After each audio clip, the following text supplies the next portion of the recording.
Good evening, everyone. My name is Serenity Hairston, and my research topic is on the effect of a sweet breakfast on cognitive ability compared to a savory breakfast.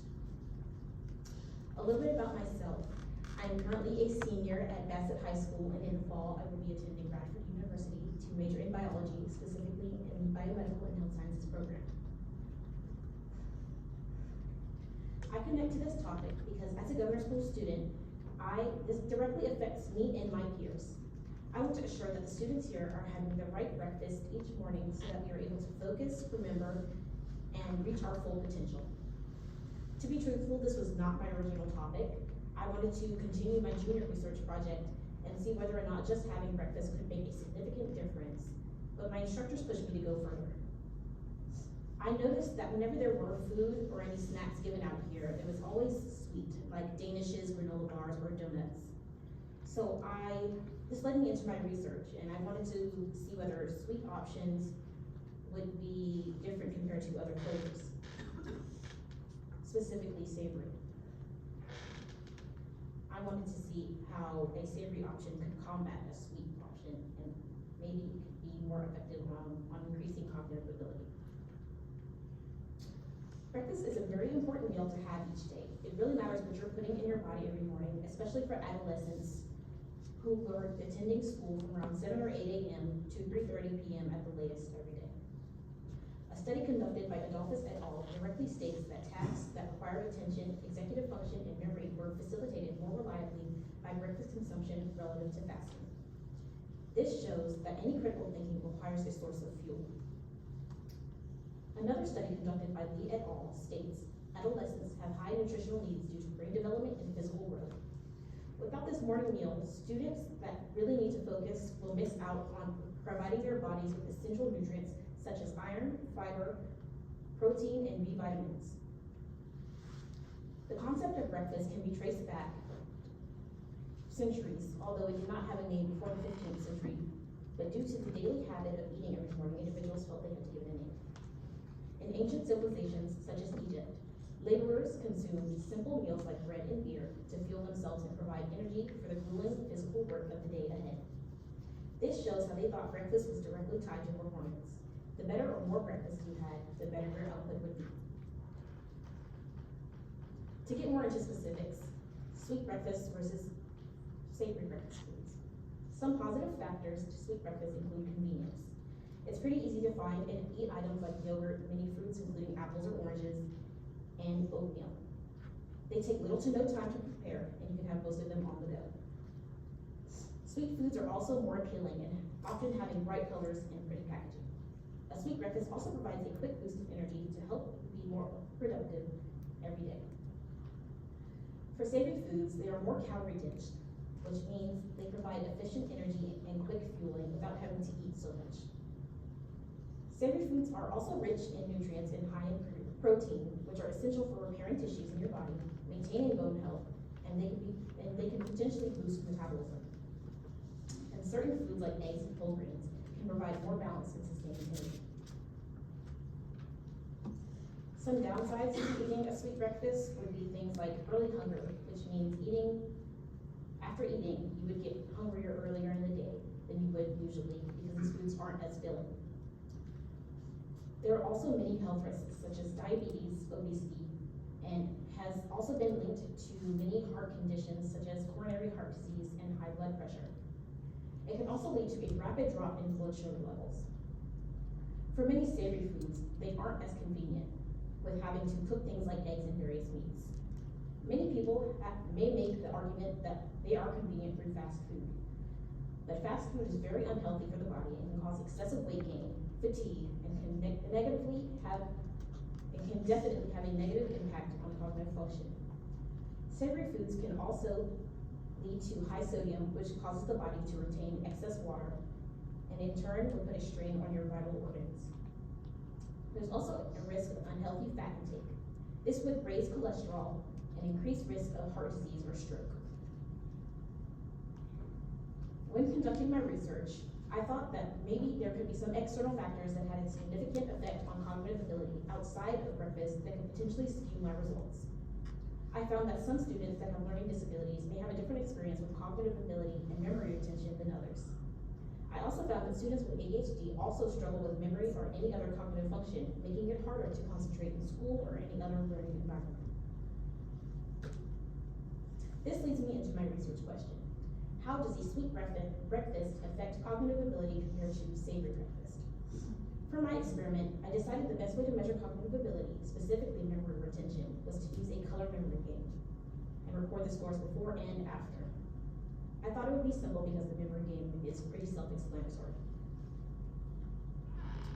I hypothesized that there would be a difference in scores for sweet and savory, my null hypothesis being that there is no difference in scores equal to, and my alternate being that there is a difference in scores not equal to. I believe the two are very different and would produce varying scores. My independent variable in this experiment is the type of breakfast each participant had. And my dependent variable is the color memory game scores for each participant. My control was the scores of each participant before they had the breakfast. And for my controls, I had each participant have the breakfast or the food items at the same time. I had to split my participants into Gulf School students and Bassett High School students. So the Bassett High School students weren't able to eat in the morning, but I had each of them eat at the same time for both days.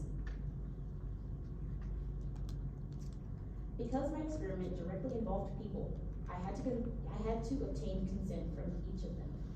For my participants 18 and above, I had them do the digital consent form.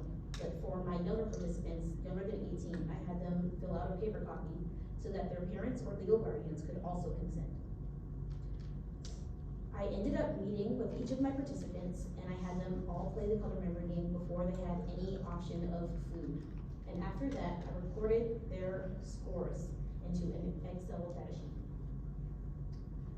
After they played the game and I recorded their scores, I used a randomizer to decide whether they had the sweet breakfast first or the savory breakfast first.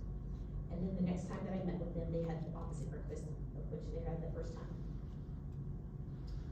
The food options that I had were strawberry Pop-Tarts and frozen chicken biscuits, which they had to heat themselves.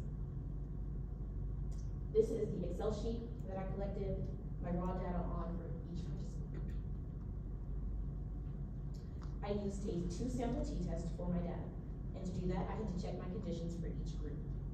I collected my data using a simple random sampling method. I satisfied my normal condition because I had a sample size of 30, and I was able to satisfy my independent condition as well. I also had an alpha level of 0.05, which in turn means I had a confidence level of 95%. For my test statistic, I got a negative 1.7005, which indicates that the average color memory game scores are different between groups. For my p-value, I got 0.0949, which is pretty high and greater than the alpha level, which indicates that I will likely fail to reject the null hypothesis. And these are my graphs for the sweet scores and the savory scores. They are both roughly normal, which leads me to believe that the scores are pretty similar because both of the graphs aren't too far apart from each other. Since my p-value was 0.0949, I failed to reject the null hypothesis. This would mean that there is not sufficient evidence of a difference between groups, or the difference is not statistically significant enough at the 0.05 level of significance. Because I failed to reject, there is a chance that I made a type 2 error, which means I failed to reject when really I should have rejected the null hypothesis, which is highly unlikely because my p-value is very large. Some limitations within my experiment. I didn't know if any of my participants had already eaten at the start of their day, because if they had, it could have skewed my results, but it was pretty unethical to ask them to not eat or immoral. But I also wish that I could have given them more food, because typically for breakfast, you don't just have one item. You have a compiled list of things that you make. I also wish that I would have given them more time to digest their food, because I didn't really let them sit with it too long, so maybe the results didn't show through as much as I hoped they would. I also wish that I would have started my experiment earlier than I did, because I had to rush and make some last minute changes. But overall, I really do think that my methodology is pretty simple and can be easily replicated in the future. I would just recommend more food, more time, and to think about things from an ethical standpoint. I would like to thank Piedmont Governor School for giving me the opportunity to be here and conduct my experiment. And I would also like to thank the adjudicators and the audience for donating your time to listen to my research.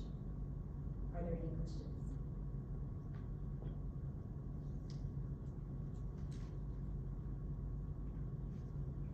So you said that the people that you tested were, of course, high school students under the age of 18, right? For the most part? Yes.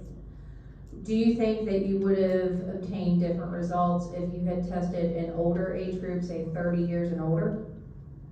I do think so, yes, because at a younger age, your brain is still developing and your body's, like, you're still growing. But when you're older, or like 25 or more, you have, your frontal lobe is more developed. And at an older age, you're not doing like high school work or school work, you're doing like actual work to, play a part in the economy, so. When you tested these individuals, were there various stages of activity as far as, like, did you test athletes versus sedentary people that don't really exercise? Do you think that made a difference? I didn't really group my participants in that way. I wish that I would have, because I do think that it would have produced varying scores for each. Because I would say for athletes, they usually have to think pretty light on their feet and pretty quickly to make fast decisions compared to someone who isn't as athletic. But I do think they would have produced varying scores if I did group them in that way. Thank you, Serenity.